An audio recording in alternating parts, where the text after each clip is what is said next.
کہ رات کو نا گھر کے اندر بیٹھے بیٹھے اچانک رو پڑے حضرت عمر. 62 سال عمر ہے, خلافت کے آخری ایام چل رہے ہیں, تو رو پڑے ایسے ہی گھر میں بلا وجہ ہی. آپ کی اہلیہ نے, زوجہ نے بیٹے کو اٹھایا, فرمایا پتہ کرو تمہارے باپ کو کیا مسئلہ ہے, کہیں کوئی تکلیف تو نہیں, درد تو نہیں, صاحبزادے آئے. ابا جی کیا بات ہے؟ فرمایا اماں کو بلاؤ. سب لوگ جمع ہو گئے تو جناب عمر فاروق رضی اللہ تعالیٰ عنہ فرمانے لگے کہ بیٹھو میرے ارد گرد. سب بیٹھ گئے تو فرمانے لگے آج جب میں مسجد سے نکلا تھا تو میرے نبی پاک کے سچے صحابہ, سچے رسول کے سچے صحابہ, حضور کے سچے غلام یہ کہہ رہے تھے کہ عمر بڑا ہی اچھا ہے, عدل والا ہے, انصاف والا ہے. تو ابا جی اس میں رونے والی کیا بات ہے؟ تو فرمانے لگے ڈر یہ لگتا ہے کہ باہر تو میں اچھا تھا, کہیں گھر میں تو نہیں کوتاہیاں کرتا رہا. میری بات پہ توجہ کرنا. کہیں گھر میں آپ باتیں سن لیں تو شاید جتنی میں کرتا ہوں دوسرا کار ہی کوئی نہ سکے, لیکن جب عمل کے راستے پہ ہم نکلتے ہیں تو وہ مسدود ہے, وہ بند ہے. عمل کس نے کرنا ہے؟ آپ کوئی آیت پڑھیں تو یہاں غلطی نکالنے والے 20 لوگ مل جائیں گے, 20 لوگ, لیکن اس آیت پہ عمل کرنے والے کتنے ملیں گے؟ تو حضرت عمر فاروق رو رہے تھے, کہنے لگے کہیں تمہارے حقوق تو نہیں پامال کرتا رہا. تو آپ کی اہلیہ نے جب سنا تو وہ کہنے لگی عمر مجھے تو بڑا پرانا شکوہ ہے, آپ کا جاہ و جلال اتنا تھا میں بات نہیں کر سکی. عمر تم نے سارا دن مسجد میں گزار دیا اور ساری رات نقاب اوڑھ کے مدینے کی گلیوں میں گزار دی, میں تو زندگی کی کوئی خوشی دیکھ ہی نہیں سکی. چاہ تو میرے اندر بھی تھے نا کہ میرا شوہر کچھ گھڑیاں بیٹھتا, کہیں مجھے لے کے جاتا, تو میں تو کچھ نہیں دیکھا, مجھے بڑا شکوہ ہے. تو حضرت عمر کہنے لگے چل اللہ کی رضا کے لیے معاف کر دے. بھئی معافی بیوی سے نہیں مانگی جا رہی, معافی اپنی غلطی کی مانگی جا رہی. یہ سمجھ لیں, بیوی کے لیے تو خاوند کا بہت بڑا مقام ہے نا, لیکن یہاں غلطی کس بات کی ہے؟ اپنی کمزوری پر غلطی کا اعتراف کر کے معذرت کا سوال کیا جا رہا ہے. تو حضرت عمر کہنے لگے معاف کر دے. تو اہلیہ کہنے لگی میں نہیں معاف کرتی, میری شرط پوری کریں. فرمایا وہ کیا؟ فرمانے لگی قیامت میں جب اللہ آپ کے لیے جنت کا حکم دے گا تو آپ میری سفارش کریں گے اللہ کی بارگاہ میں؟ سفارش کریں گے کہ یا اللہ مجھے کپڑے دھو کے دیتی تھی, میری عزت کی حفاظت کرتی تھی, میرے بستر کو پاک رکھتی تھی, کہیں گے؟ تو حضرت عمر فرمانے لگے تیرے ساتھ وعدہ رہا, رب نے اگر عمر کو اپنے فضل, اپنے کرم اور اپنے محبوب کے صدقے جنت دی تو عمر تیرے بغیر جنت میں نہیں جائے گا. عمل کا رستہ, عمل کا رستہ. دیکھیں نا 2 دفعہ استاد بات کرتا ہے, 2 دفعہ, اور کوئی زیادہ, ایک تو ہے نا کہ ایم اے اور جناب ایم ایڈ اور ایم فل اور پھر پی ایچ ڈی قسم کا استاد. ایک وہ جو matric P T C teacher ہے نا, وہ 2 دفعہ اسٹوڈنٹ کو کام کہے تو تیسری دفعہ وہ ناراض ہو جاتا ہے, کہتا ہے میں 2 دفعہ کہا ہے. بچے کو آپ 2 دفعہ کہتے ہیں اور اگر تیسری دفعہ کہنا پڑے تو غصہ آتا ہے نہیں آتا؟ بھئی تو نے اتنی دفعہ کہا تو سمجھ نہیں رہا بات کو.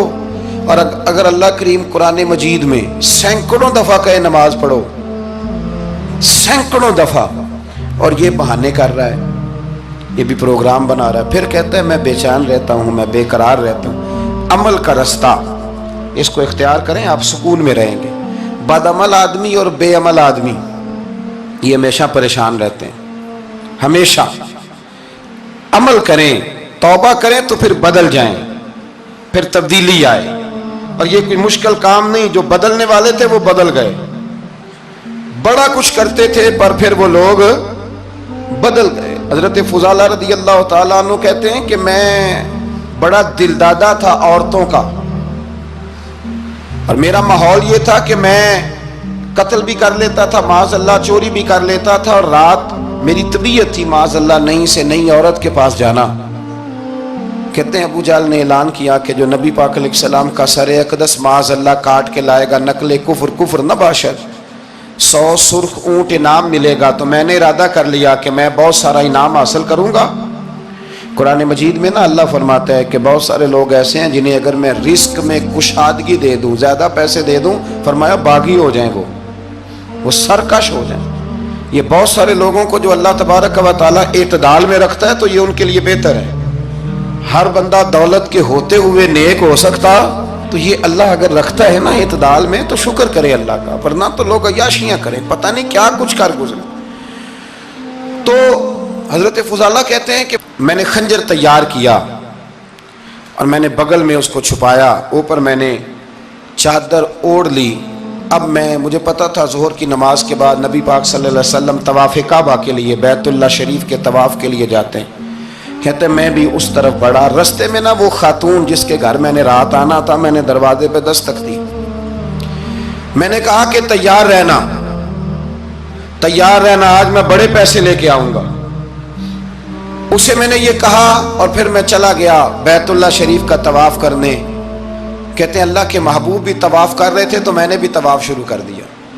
ارادہ یہ تھا کہ جہاں نبی پاک علیہ السلام میرے قریب سے گزریں گے تو موقع پا کر میں حضور کے جسم اقدس پر خنجر کھونپ دوں گا اور معاذ اللہ شہید کر دوں گا۔